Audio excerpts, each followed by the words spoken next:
Good evening, everybody. This is the Lazar Komačić Association Monday Sci-Fi, Fantasy, Horror, and whatever talk.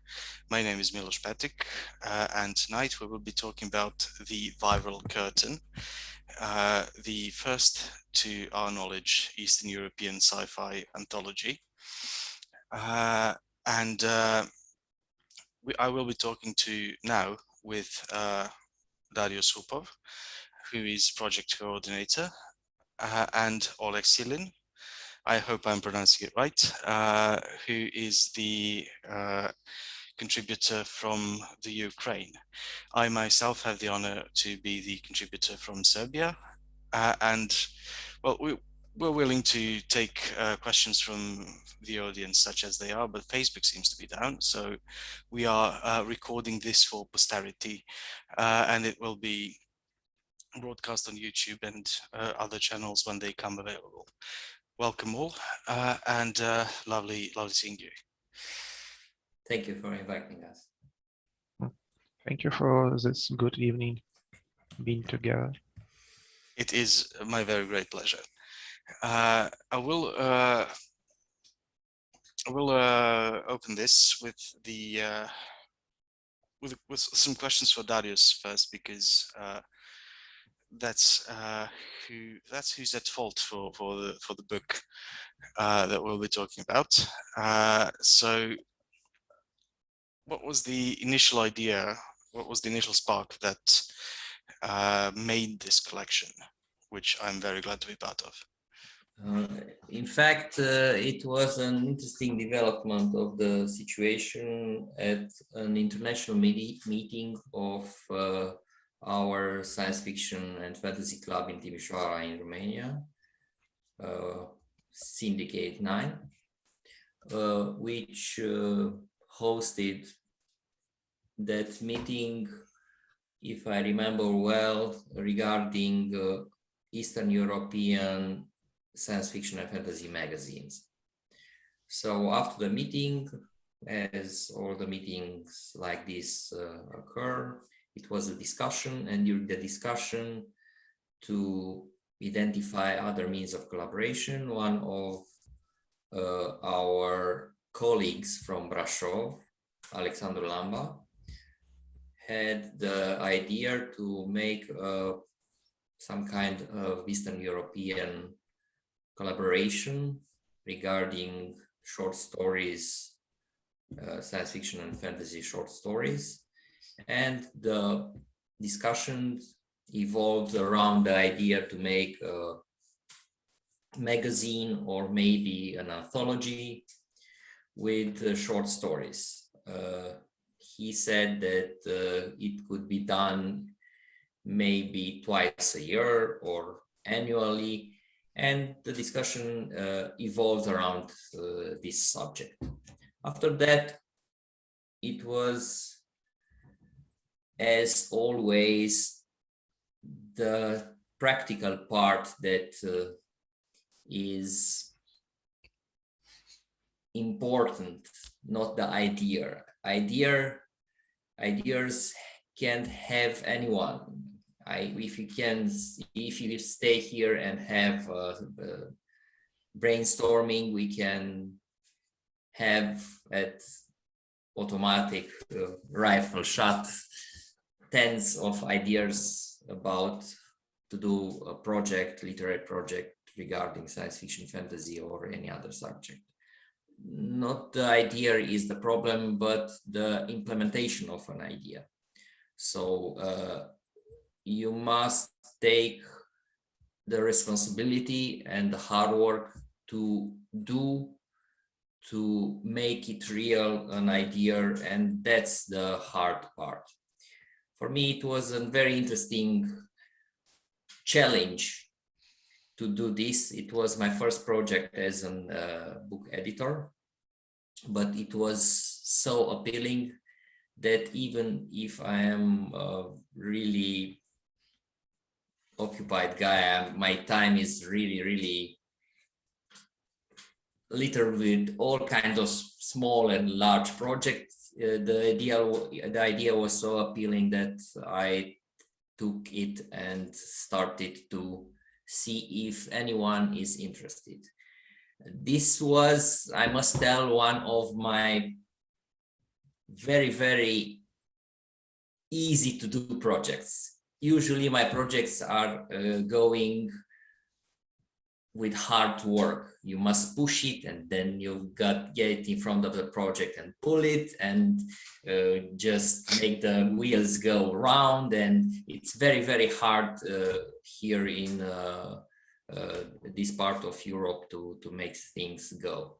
But with this project, it was almost seemingly running itself. This is, I thought after that, that it was the time and the place for the idea.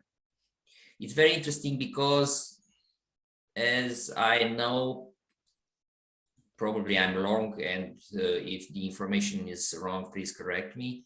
There was no other similar project in Eastern Europe. Maybe it was, but I thought, let's give it a try. And the response was all overwhelmingly positive. And I began to contact all my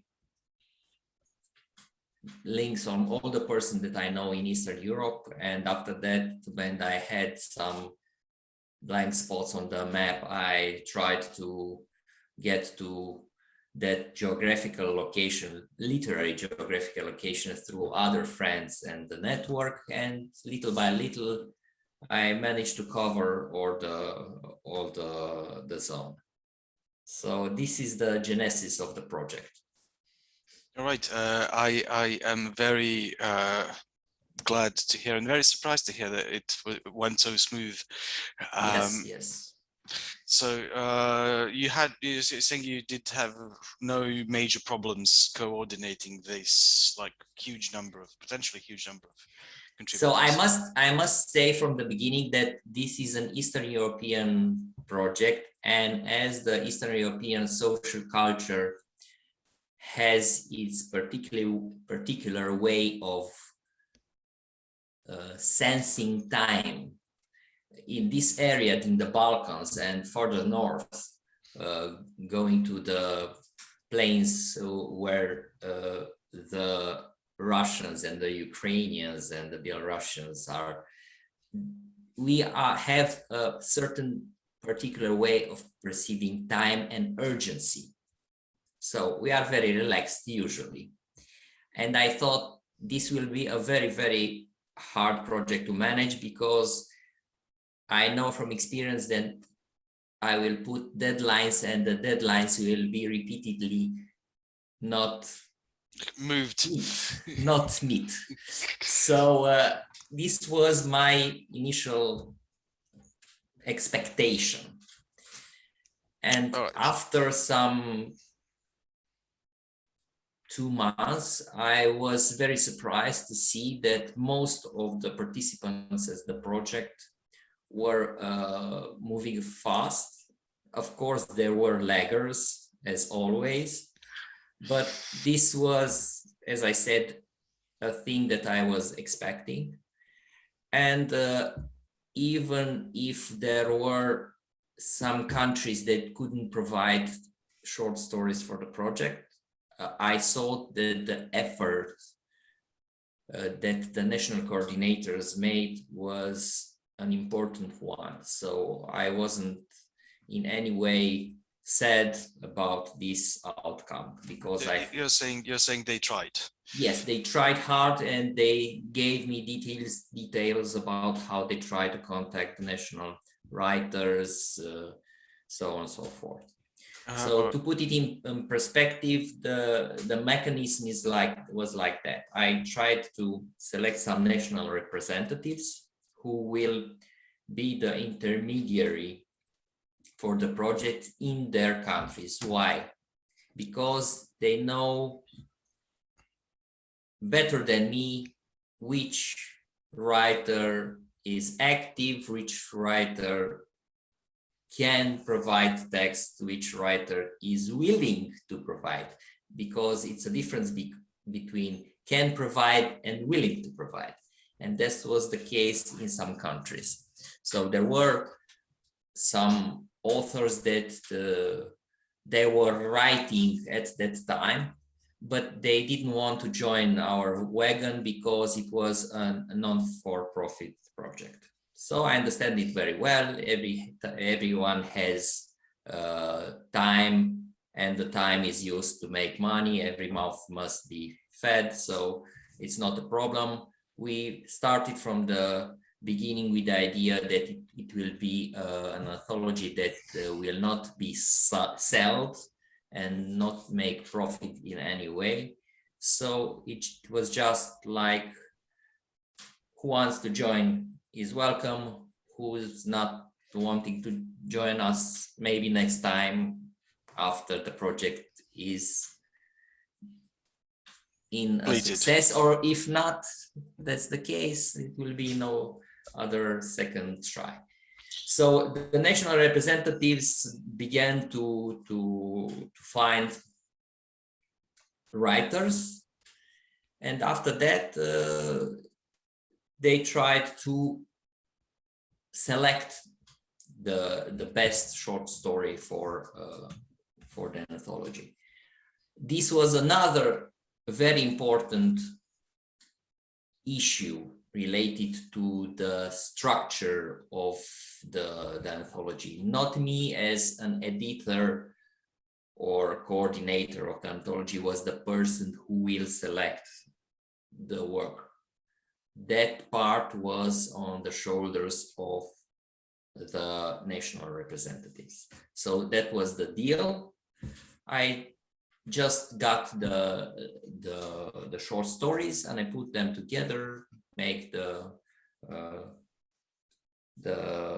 structure of the volume, all the things regarding the making of the project, of the book, like how to put the text in the page, how to make the covers, the art work for the covers, etc., etc.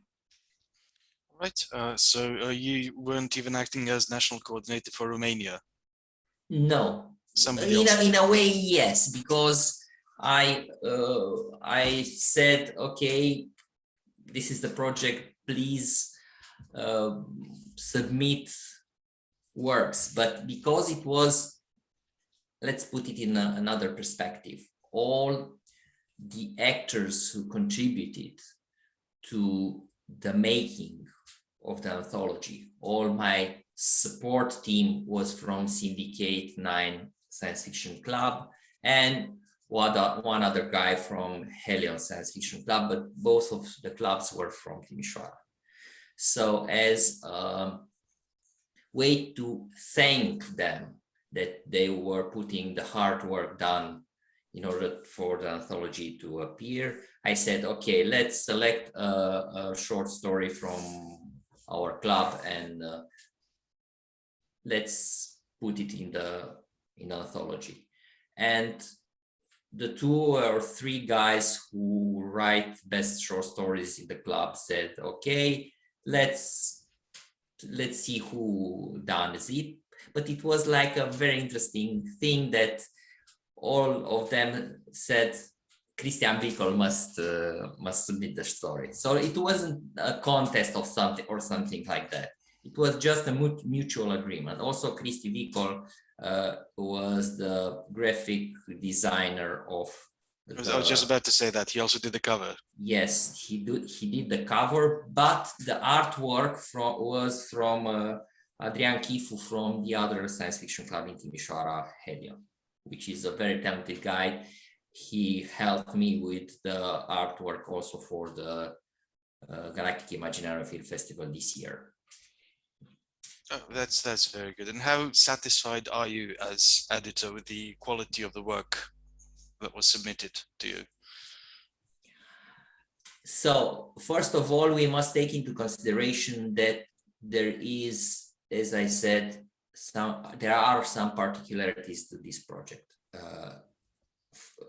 When you are selecting works and the author and the translator is not paid, it's like we have a saying in Romania, when you are having a horse for free, you are not looking at its teeth. So you can't be fussy about what's you're gonna get when this kind of collaboration is done. So of course, there must be some criterias, quality criterias related to the work. You can't put there just any kind of work. There was a situation when the idea of the short story, one short story in the volume was very, very good, but the translation was rather poor. So I employed George Sipos, which is a guy with I collaborated. He also read the foreword of the anthology, and with his help, we tried to make the short story better, to sound much better, in order to lift it as the quality of the translation and put it on the same level as the others. So of course we tried to make a level of quality below of which we couldn't have selected any other process. But as I said, it is a project that you must work with what you have. Fortunately, there was some very good short stories, and this was not only our way of praising them, but we get some very good feedback about the volume as a whole. So it was okay. Now, of course, after the launch, and I will say the success of the anthology, because it was launched in several countries. It was launched also at the Eurocon in Fuji. We tried to promote it as good as we could, and everywhere it was received with, I said, good appreciations. So after the success of the first round, we hope that the other writers, very good writers in the countries that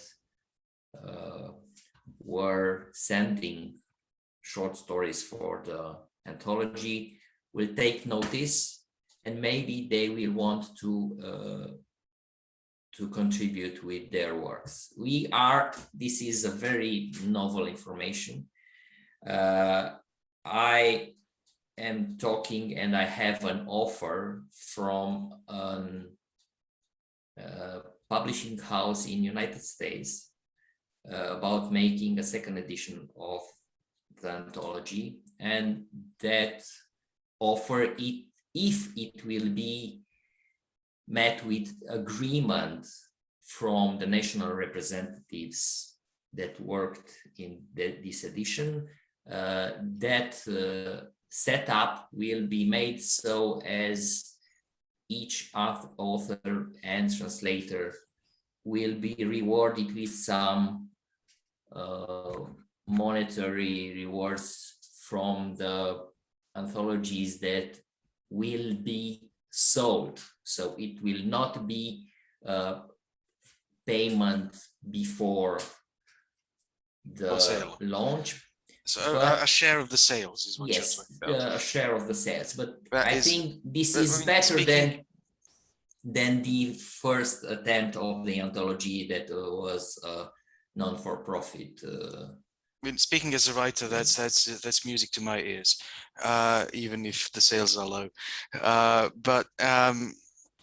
Well, thank you for that. That's a surprise, and a pleasant one. We will have to discuss it, I think, in more detail if anything pans out, yes. which I hope it does. I will now turn to Oleg. Hello.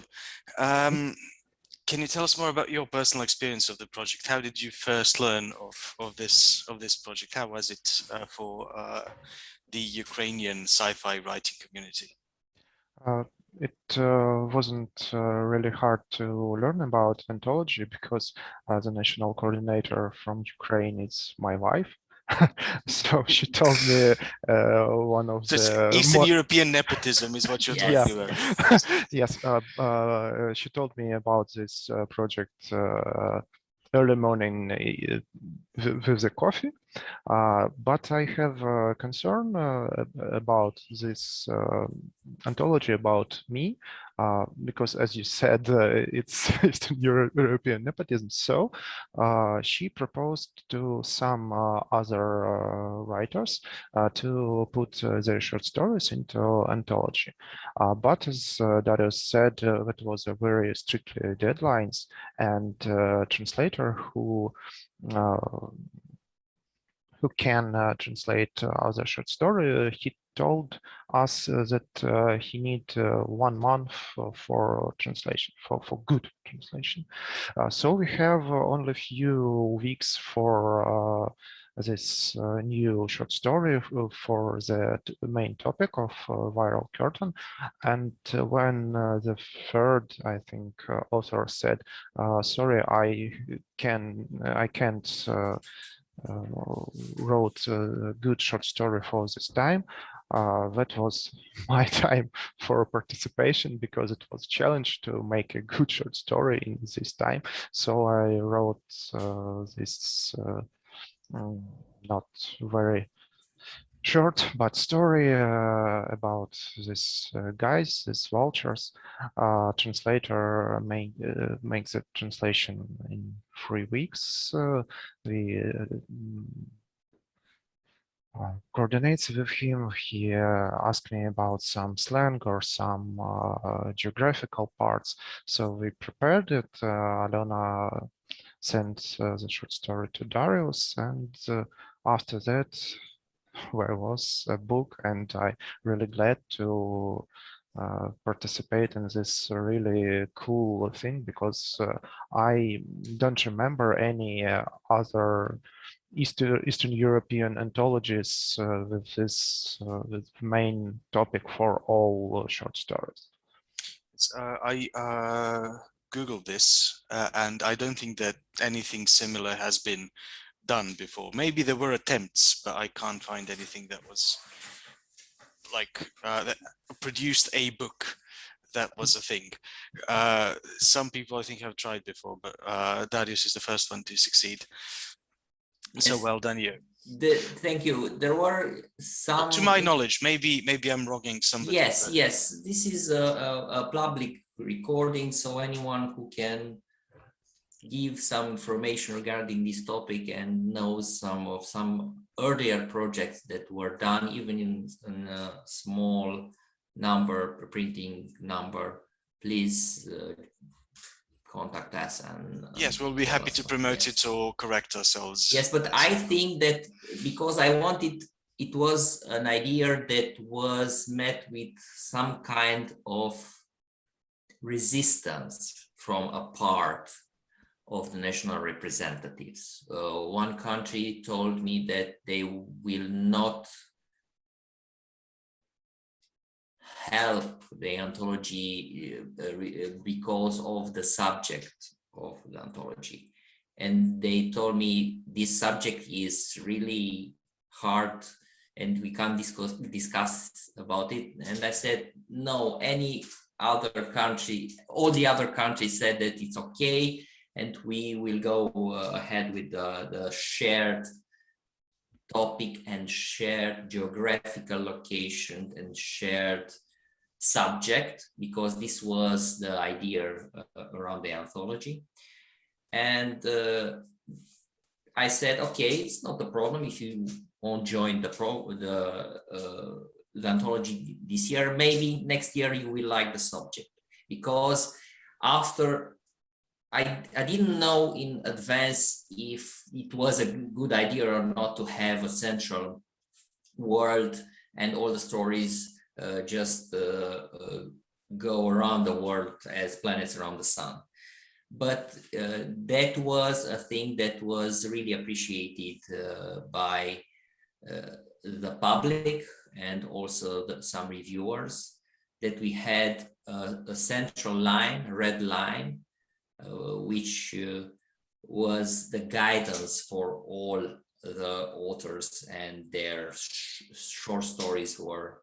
Yes, I realize now that we should probably have opened with this, but what was the initial sort of topic that was? It's in the description of the Facebook event, but we haven't actually addressed it now. Yes. So what was it? So the idea and the world in which it's gravitating all around the stories is the following one. Somewhere in the near future, a strange disease is discovered in a country in the Eastern Europe. The disease is spreading very rapidly in the neighboring countries and is very deadly. And in one point, the rest of the Europe is putting in quarantine all this area where the disease has manifested. So complete fiction is what we're talking about. Yeah. Yes. Nothing like that has ever happened. No.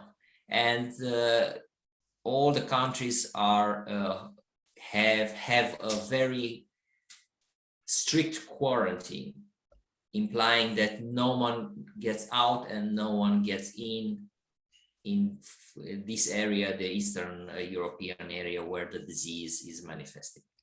So that was the topic, and each short story must have its location in the country of the author, and try to describe with national characteristics and particularities what happens in that country related to that disease. Of course, not all the authors strictly adhered to these. I was about to say, yeah. Yes, but it was like a guideline and was enough to set the tone for the anthology. Right. So Oleg, how did you find it difficult at all to write like a pandemic story during a pandemic? Yes, I have some difficulties because my company was on quarantine, so I worked from home, and I every day see the sunny morning or something like this, and I think, okay, it's very good weather, but the virus outside. So it was strange to write the story about new virus when actual virus coming into the town. But in other way, I learned something new about viruses and hemorrhagic disease. I talking with my good friend. He is infectionist. He works in Africa, in Nigeria with Ebola virus. So he told me something interesting about spreading this disease, and I use his information and some Google information for my short story. Oh, and anything from your personal experience, because I note, I have to say beforehand, your story is one of my my two favorite stories from this collection. I'm very glad you were willing to join us tonight. And for clarity's sake, a lot of people were invited and either didn't feel like joining us or were prevented to do so by various circumstances. We won't hold it against them. But yeah. This said, I must tell you that I also have a deadline, so I'm really sorry that probably I won't be staying with you till the end, but I will try to stay as much as I can. Yeah, so we will try then to keep this short, but you know, as you said, this is Eastern Europe, so deadlines are like we know the word, we don't know what it means. Yes, yes. Yeah, so can we then just go quickly over the stories that are in this anthology, starting with Olex, and then in order of the table of contents, if that's fine. I would very much like to learn. I don't know a great deal about the Ukraine. I've never been to the Ukraine. I've never been to the place where the story is set. But I am fairly certain it's based around some real locations. So can you tell us a bit more about the setting and the plot of your story? Yes, my short story locates in Kyiv. It's a capital city of Ukraine, and the main location that was a dormitory where my heroes live. It is fictional, but I knew about this building, but it was ruined a few years ago when the new apartment houses was built there. But the apartment where lives the family of my Pavlo. It was a real neighborhood. It was neighborhood very close to mine. It's Rusanivka. It's artificial island, and was built in the beginning of 1960s. And Lavra, it's yes, it's a very big monastery complex. It's UNESCO heritage, and it was interesting because some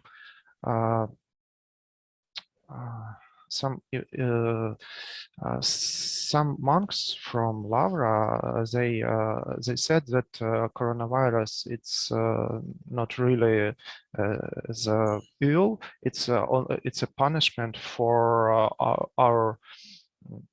our people, and for something like I don't know, for our sins, for our sins, for something they ever told for homosexuality. But it wasn't not so funny, because when they told about this, some monks were died from coronaviruses, but they said that Lavra can help with can protect the monks from this disease. So when I put these puzzles together, that was a plot of my story. I think it's all that I can say about it. But yes, all this the Bosquet walls, all the churches, all the corridors inside the caves, it was absolutely as in real world. Right, so that's the part that impressed me the most was that you weren't afraid to go after religion, and that was I really appreciate that, among other things. I mean, it's a really good story. I really liked it. So if you'll allow me, I'll just quickly go through the rest of the stories that are in my second favorite is the Greek issue by Kostas Haritos, and it's about whether the Greeks can vote themselves out of Eastern Europe, and that's a topic that I'm I was very pleased to read about it with what was addressed with that amount of really good humor and healthy cynicism on part of the author. I have Googled the author since. He appears to be a big deal in Greece, but I don't think anything has been translated into Serbian. Possibly some of his work were translated into English. I was very, very pleased with that story. Can any of you gentlemen offer me any comments on that? It was interesting for me because the self-identification, it's also a very high topic in Ukraine. So when the main hero put the word, it was a really great thing. Darius? As the project coordinator of the anthology, I'm put in the position like a father to judge his son and daughters. So it's really, really a way that I won't join you. But what I will say you could venture a comment. You're allowed not to have favorites. I do have a favorite son, I have to say. As of the filming of this video, I have one son, and he's my favorite. He's also the worst child I ever had. What I must say, and I want to put it clear, is that for me it was very interesting to see that one of my goals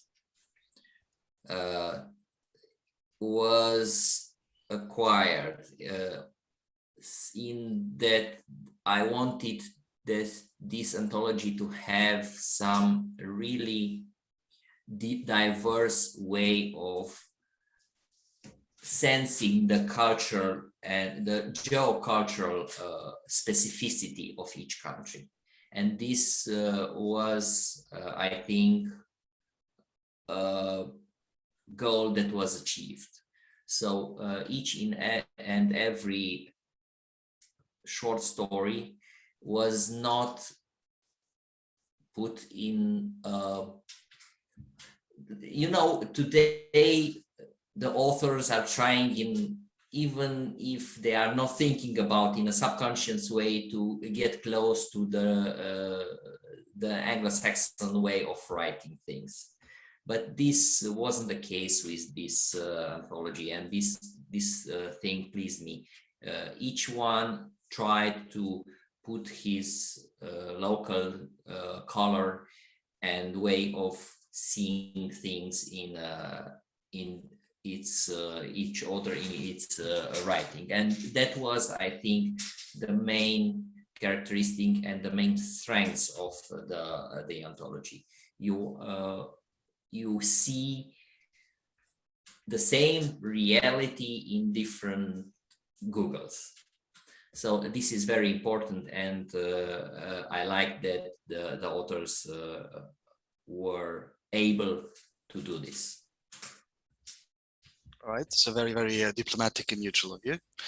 But I will say a couple of words, if I'm allowed, about each of these contributions, because I feel the authors merit it at the very least.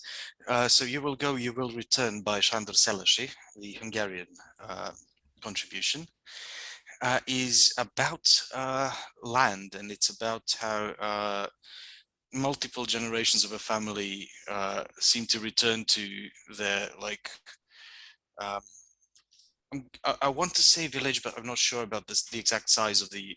It is a village. He says it's a village at some point.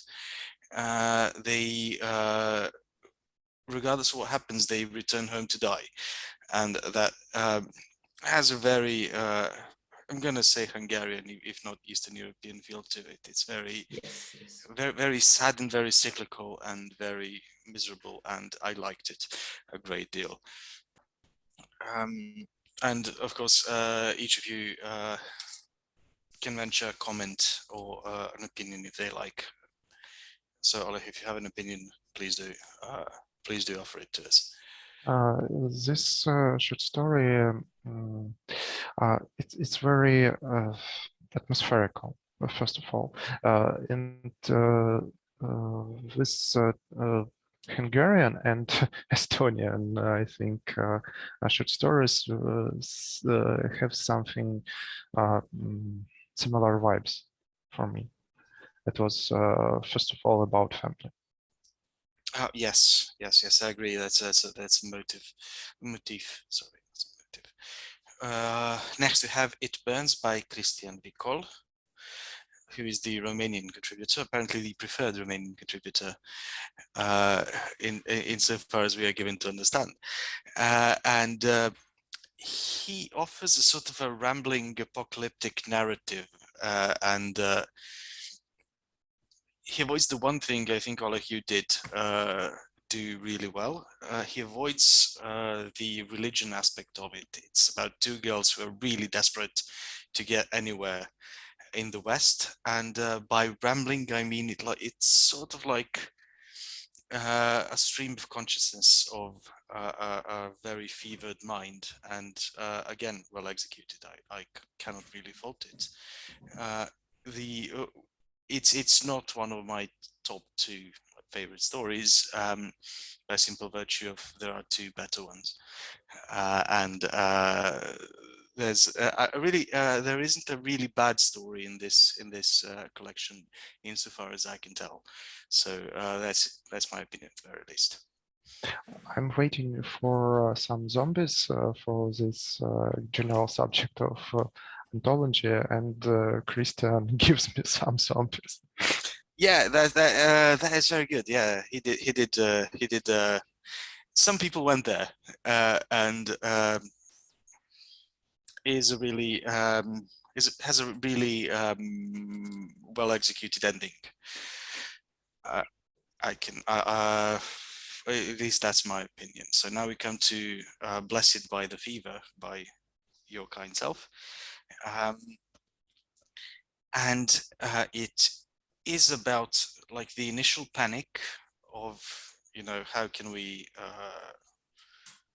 combat this thing that we can't even understand? And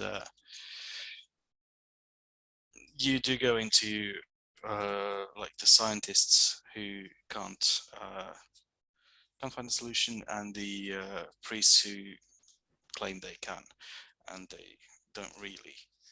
So I really thought it was interesting.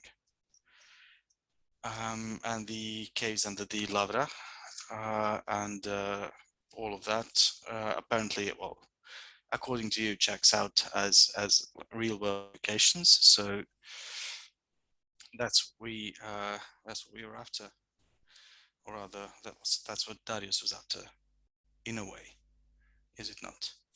Sorry, could You were repeat after like real color, so real world situations. Yes. In a sense. That's all right. So the Russian story by Alexei Vet, which is actually 2 people, Yes. I'm given to understand. It's a shared pseudonym. Yes. Is more on the scientific side. So they are again trying to find what causes whatever is, or rather, what causes the fever and how can it be addressed. So it gave me a feeling of like watching a sort of a Russian film or a TV series. There was recently one whose title I can't remember at the time, and it was on Netflix recently about it's a similar premise, like a contagion sweeps around Russia and weird things Yes, happen. yes, I know the series. I can't remember the title, so it's good. I wasn't very wasn't blown away, but I was entertained massively by that. Any thoughts from you? Except that I know some text from this duet before. Before the war started, I have read some their books, but they did not impress me at all. The TV series is To the Lake, if I Yes, remember. to the lake. They are as family trying to escape to the lake. It's sort of the same setting. It's explored differently. It's in a school that they're trying to sort of isolate what works and what doesn't. With the virus. Next up is the Slovenian contribution, Anger of the Goddess Ekvarna, by Majda Anhar Subasic, whom I don't know, and I feel I should, because I feel I should have heard of Majda before, but well, my fault entirely. Again, it's about scientists hitting a brick wall and people turning to other means of trying to understand the disease, whereas it's purely a biological phenomenon, but not in the psyche of any of the characters.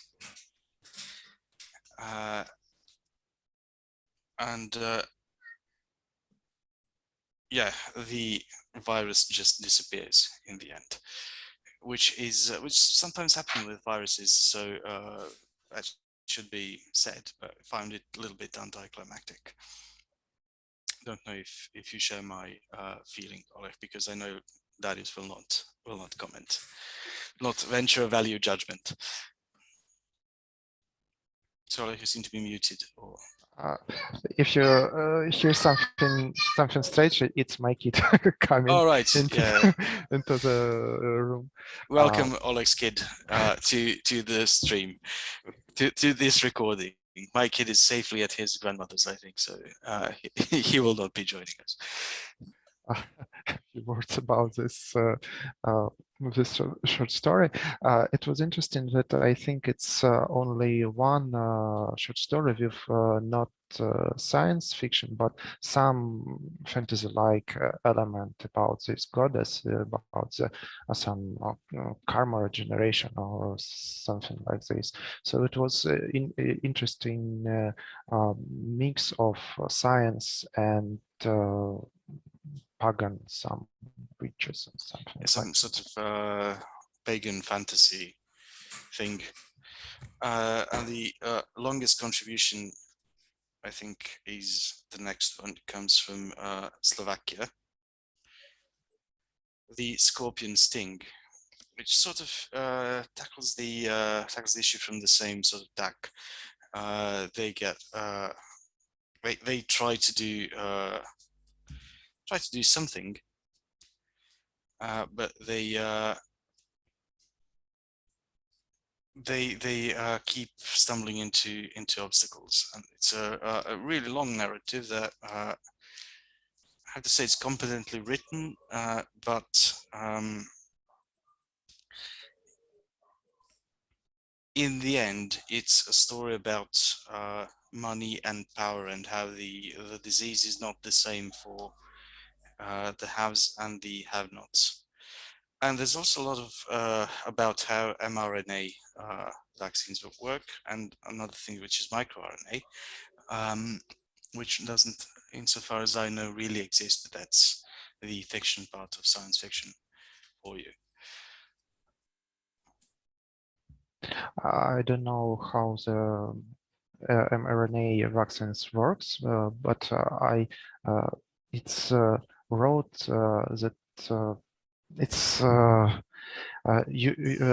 when you read it, you think, yes, it's really true, it's absolutely scientific. But in other hand, it is a really good detective story for me. And it's a very it's a mystery story in a sense. And for me, it's about punishment for this main antagonist, for this investor, that power and money not gives you a protection from a very small virus. Yes, that's kind of the point. They took their sweet time getting to it. There's again two people behind the behind this one. Again, I enjoyed reading it. I was just not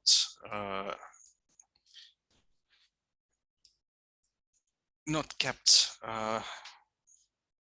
wanting more. I think it could be developed into a novel, but as a short story, it's long for a short story, a bit long for a short story, I thought. Yes, it's more like a novelette, I think. Yeah, it's I mean, it's again, I haven't read the bad story in this collection, which is rare to an extent, but this one probably was a bit too long for me. Yes, I must, as an coordinator, I must add that yes, of course, you are right talking about the dimension of the short story, but I was in the position to accept the story because the time constraints were such that I couldn't have any possibility to return the story to the author and said, now make it shorter because all the other ones are shorter. No, it works. It works. I don't mind it. I just sort of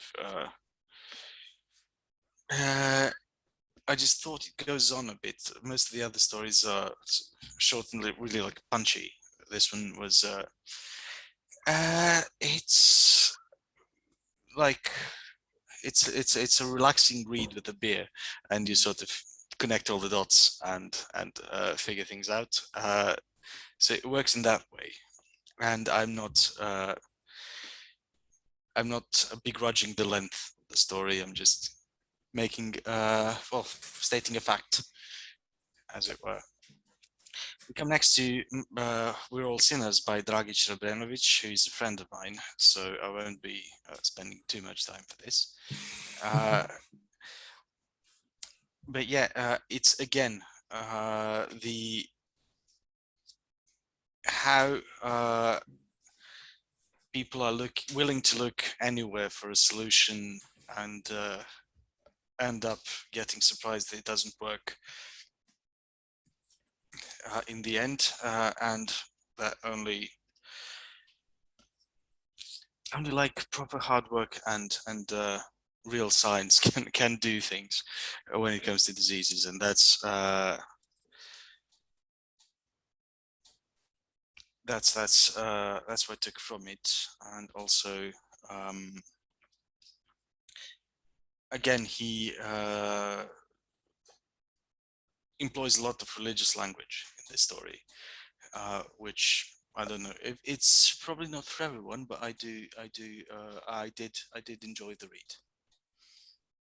For me, it was a story, a very Balkan, I think, story, because each character have something hidden, and when they come into this place, into the monastery, maybe in our situation, they was enemies for each other, but the disease, it's greatest enemy than they are. So it does reference a lot of like unpleasant events from the 90s, Yeah. but that's the sort of the setup for it. And then we come to me with the story called Business as Usual. I will say just one thing. It is not, I did have a real location in mind. I know where this takes place. There is such a place as described in this. I mean, physically, yeah, but not literally. But I deliberately did not localize it. I wanted to make it sort of, as Darius has said, we try to approach like the Anglo-Saxon way of writing. I try to make it sort of generically Eastern European rather than generically Anglo-Saxon, and this is all I will say for it. I think it's very great that anthology have your short story, because it's really fun in comparison of other short story. And for me, it was interesting idea that some remembrance and some stuffs from old world would be a currency in a new world. That was great for me. Yeah, it's about trading some old computer files containing like old sitcoms and whatnot on the black market, and here we are talking about this as Facebook is down for like an hour or so, which is an hour and a half now, I think, which is the longest it's ever been now. So yeah, very prophetic from me, unexpectedly so. And finally, the Estonian contribution is The Last Day of the Lost Decade, which, as you said, it's very elegiac, it's very atmospheric, and it's about the after times. It's about how the how a disease has changed society and how people are more willing to interact with non-people, with robots, basically, rather than real humans who are sort of icky and carry disease. Or at least that's my takeaway from it. I shy away from authorial intent. I don't know what the person was trying to say, but that's just my impression. Yes, it's for me. It's as I said, it's a very family story, and we could understand that maybe it's not even human anymore, but they are family. And also for me, it was really only one sentence, I think, that was in short story, but it is a story about some traiting, some betrayal, because this laser curtain, they separate Estonia from Sweden, from Finland, and I know that Estonian people identificates as Baltic, not Eastern Europe at all. And for this old satellite system from Cold War times, they didn't even understand why. So it was really interesting, because I think for Ukrainian, it's also very hard question. What it is to feel excluded. Yeah. That's very good. I will have to, again, I know Darius will not answer, but I had to ask you whether you have a favorite among these. I will just comment about the inclusion of the Estonians in the Eastern European science fiction and anthology, because I think it's very interesting. The concept was that, of course, let's say even Austrian representative was present initially at the inception of the project. But I wanted to have the concept of Eastern Europe in a larger sense, more cultural, political way of thinking about Eastern European. Of course, the Baltic states, they are not identifying themselves culturally with their Eastern European, even not historical, but from the historian point of view, from the 20th century, they were in the same block of Eastern European country, and that period was had a very important imprint on their cultural identity, not only cultural, but also in other realms of life, as, let's say, architecture, political, and all the things that the communist regime was in control, in fact, all the life in that period. So that's why I choose to invite them and wanted for them to participate, because even now there is some kind of segmentation, let's say, in the eyes, or compartmentalization in the eyes of the Western countries and culture regarding the countries from the older communist regimes. So this is perpetuating, and from this point of view, this the short story was really at the point that I wanted to make with that, and that's why I'm really happy that it was in the anthology. It's point well made then. I mean, as former US President Donald Trump put it, we are all shithole countries, we know it. So yes. Yeah, but we do hold things in common that I didn't really expect, but I am very, very pleased with how each of the contributors thought in a way that I could read sort of between the lines, and even the Greeks who we're closer to, at one point in the story, closer to North Korea than Eastern Europe, but that was great. That was a a very brilliant good, moment. I love very that. good short story. I liked it very much. Now I said it. All right, Okay. you're fine. You're off the hook. We'll not edit this recording, but we'll keep you off the hook. Right. In my little list of things that we're going to cover, do you have any questions for me personally, or shall we just go on? No, I think we Covered everything. Yes. No, I also maybe you can tell about Serbian experience, how you learned about this. All right. Well, antology. I was asked by Darius to be the national coordinator, but I wanted to participate, so I sort of found a scapegoat for it, and the Lazar Communist Association, for whom we are discussing this right now, they were officially the coordinator, and their president, I think, was the person responsible. And I know I was not the only one who participated, but I know the competition, or if there was any, was by invitation. So I know they invited selected authors to contribute, and it was not Open call. It was not an open call, yeah, and I was very pleased to be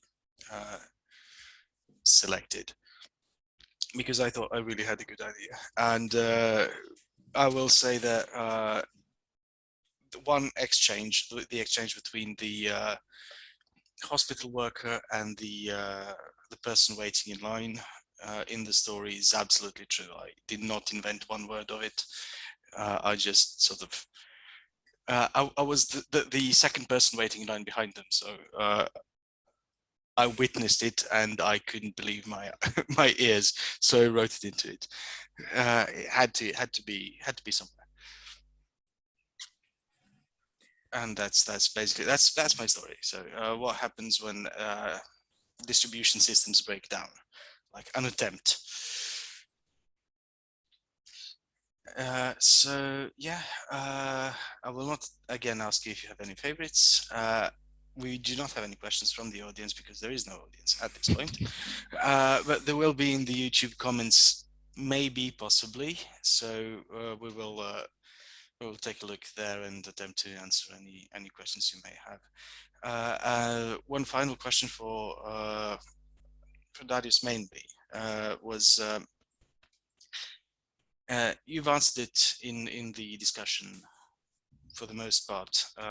Is this a one-off, or was it supposed to be the start of a series of Eastern European collections? When I contacted my friends and other people that I know from the Eastern European zone, let's say, I came up with a structure for the project. The structure was that we will do it on an annual basis, and we will do it on a rotational basis. But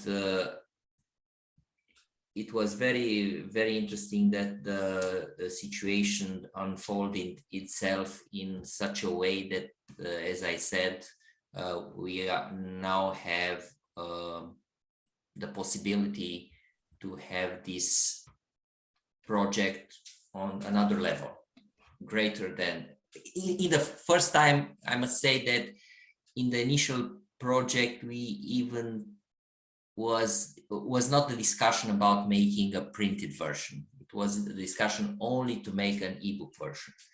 But after that, the project was so successful, and people involved were so keen to have a printed version of the book that I took also this challenge on myself and said, okay, I will try to find a printing house and have the book published.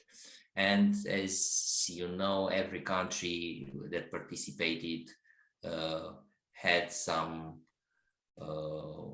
options to have on. They just sent the number of copies that they wanted to have, and I've sent the printed copies. Yeah, So, I'm happy to say I have a printed copy with me, but I've tried to show it for the screen, except with my background, it doesn't really work.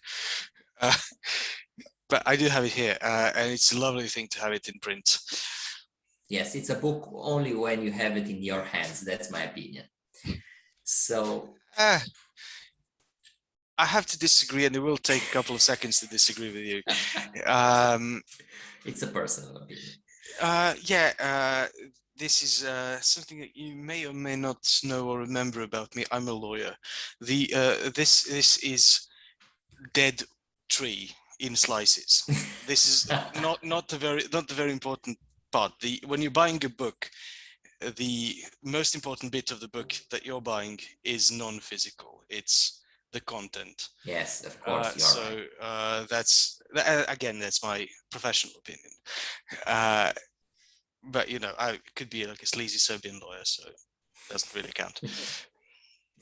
So getting back to your question, I am now in the position to advance this proposition from the publishing house in United States. And of course, we will have a meeting with all the representatives, national representatives who participated in the first edition, also with the rest of the countries that did not participate from various reasons. And I hope maybe we will have also the countries who were harder to contact and were contacted only after the anthology was finished. So I try to be as inclusive as I can regarding the countries participating at the project. And I hope that that the proposal from the printing house will have some echo with the national representatives. I think that is a great opportunity that this anthology could appear in English at American publishing house and have the distribution and have also the, let's say, the marketing kick and the image of a book appeared in the United States of America. So I think it's a good opportunity, but as I said, it's a common project, and if the participants will not agree with this proposal, we will try to have a common ground and see if that we can find another way to make this anthology possible, because as I said, it was not a unanimous reaction to the anthology, but I continue to say it's a good project, and it will be such a pity if it won't be a second edition. You have done really a great job. Pardon me for sounding maybe a little bit ungrateful. I'm really glad to have the physical book in my hands. And you have done a massive amount of work. I've only ever edited a website, an amateur website, and it was horrendously difficult. So this must be, I don't know, like surely a bigger job. It was a labor of love, you know, that's why. Yeah, wouldn't wish it upon anyone.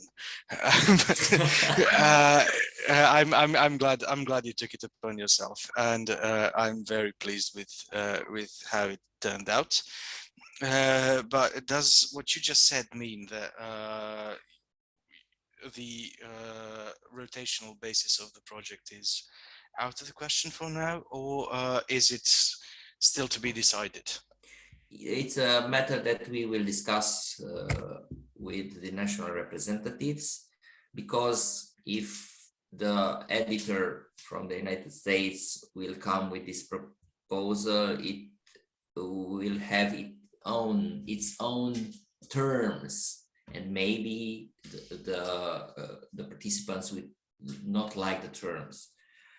Then we will just reverse to the initial situation when other country could take the role of for the coordination of the project. All right. But, I was going to ask who's next. I don't know. That's the case, I think it's in the basis of who wants to do it, but I can tell you that it's a big endeavor. It's time consuming, it's nerve consuming, it must be in a certain state of mind to deal with so many countries with different particularities and different way of reaction. Even if from one country there are people who are in such different personalities. So as I said, it was much easier than I envisioned to be, but still was not a walk in the park. Yeah, I can only imagine, and I can again thank you very much for your very hard, very good work. You're welcome. So the person must be conscious about the amount of work and effort it must engage in. And I'm sure that even if the current national representative will not want personally to be involved as a national coordinator, maybe other person who have experience in the editing business will. As I said, you asked me and I found the scapegoat, so maybe we can work something out. Yes. And again, thank you for your trust in me, and I hope my national coordinator did ourselves justice. You're welcome. So this about brings us to the end, Oleg. If there is another sort of call for another Eastern European collection or anthology, would you be interested in taking part again? For one, like I really interested in any Eastern European editions, even if it wasn't a book, as Dario said, it's physical book or ebook, it doesn't matter. But for another hand, I want to promote some other writers from my country. So the next edition, the new rules, I think, for Ukraine, and that wouldn't be a family nepotism. All right. Just a moment, I must have another thing to add. This, of course, we as a project do not have any kind of exclusivity regarding the name of the Eastern European anthology or the project in itself. It will be very nice to see if there are other editors or coordinators that will start similar projects. It's a good way to promote Eastern European authors and Eastern European science fiction culture. So I welcome any other persons who will like to have similar projects in this field. Well, of course. And as by way of encouragement, can you tell us what was the reception like? Was the book reviewed abroad or like anywhere? I mean, this is the first public presentation of the collection in Serbia, insofar as I know. But maybe somebody else did a. There were a book launch in Romania, and I think in two or three other countries. I don't remember know exactly which were the countries. I sent also the anthology to some online publication, even to the Locus magazine. We will see if they will put it in the list of mentions, because as you know, there are thousands, tens of thousands of books each year only in this domain. So it's very, very hard to penetrate the realm of consciousness in this field. So This is a good effort. I mean, maybe we it will works. see. I hope. I encouraged each national representative to have at least one launch in their country. We also had a launch at the Galactic Imaginarium Film Festival this year. So I made my share of promoting the book as much as I could. Right, and for any interested readers, where can they get this ebook or physical book? The ebook can be downloaded for free at the Syndicate 9 website. We will put a link on the YouTube recording. Yes, to have it will be available. Yes, we'll share the correct link on YouTube and other social media. Okay. And yeah, so you can read it for free. It doesn't even need to cost you anything. So Yes, it's freely available. that's very good. And the physical book edition is not for sale. Not for sale. There were made only, I think. It was a small printing. I understand. Under 100 copies were made, mainly from the request of national representative who wanted the book. We also had some, I think, 5 for the archive here in Romania. We will see. It's a print on demand, so I think it could more can be produced. Yes, more can be produced if there is interest, but I think it is better to let the book be as it was intended to be, a non-profit project for the first edition. I agree completely, and I was very, very pleased to be allowed a chance to participate. Thank you. And now I can also thank all the national representatives and all the writers who participated in this project. It was a very, very generous gesture to devote their time and money to the project, because as everyone knows, it is really, really hard to get a translator to do the work for free. As was most of my feedback from the national representatives and the authors, all they paid for their translator to do the translation. Of course, there were some cases that the short stories were written directly in English, but it was only the exception to the rule. I see. I did the Goodreads entry for this edition. I have credited editors, and editors, of course, yes, but also translators who were mentioned in the book. If I had made any mistakes, I will gladly correct them. And I will have to say the English language is a bit of a barrier, but we all sort of can use it. I mean, all of us, all 3 of us, we don't have a language between us that we can use that is not English. So the main problem is because not all is green or pink with this first edition. The main problem that I think we got was the lack of funding to get a proofreader in native English. This was a problem that I hope we will correct in the following edition, but this implies money because the anthology is rather consistent. There are, I think, over 200 pages, if I remember well.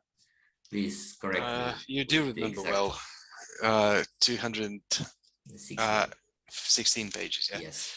So it's a work that can be done only by a professional who, of course, needs money to be delivered.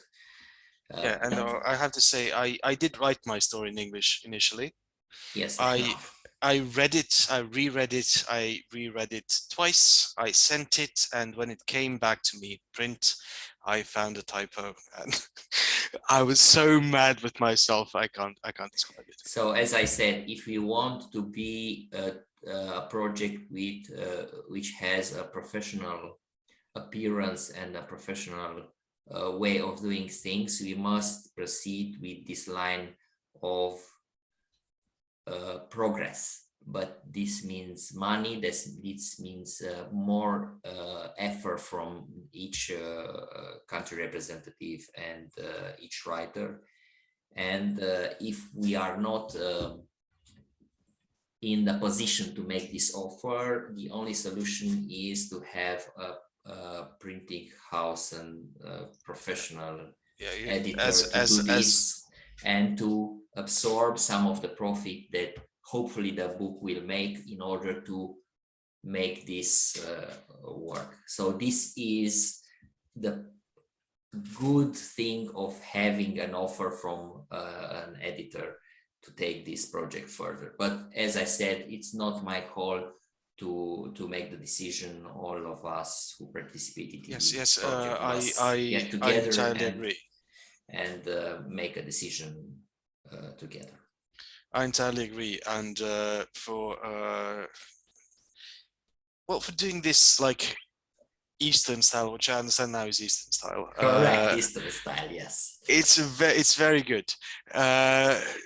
It just took a lot of hard work by a lot of people to put together, and by your own kind self, obviously, to tie it all up and present it in this nicer bundle for all of us to read. So I can heartily recommend this collection to all readers, even if I'm in it. I really think there is not one really bad story in this collection, and that is saying much, but that's promising much, but it's not over promising. And I have to say, a good thing, a good read. Also, I must add something else, that in fact, the project, the first edition of the anthology, the work is not done yet. We must continue to promote the anthology even further.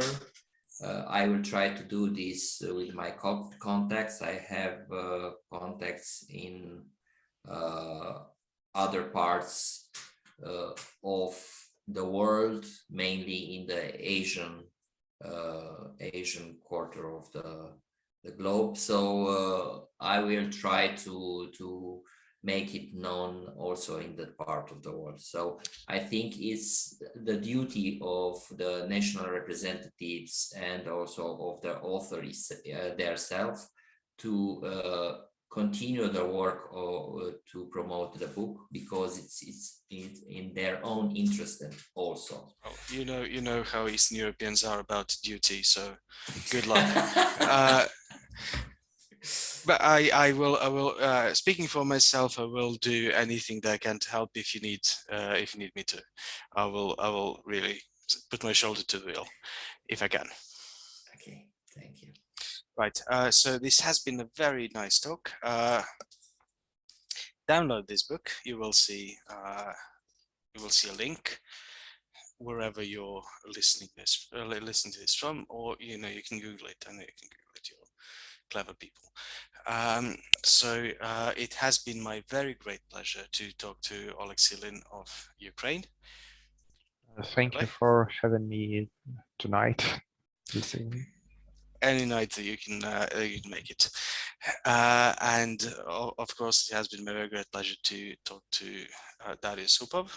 Thank you. It was a very, very nice meeting. and the Lazar Community Association has something on for next Monday, but since Facebook is down, I can't tell you exactly what it is. It's going to be very interesting, I'm sure. I have been Milos Petric, and good night and goodbye from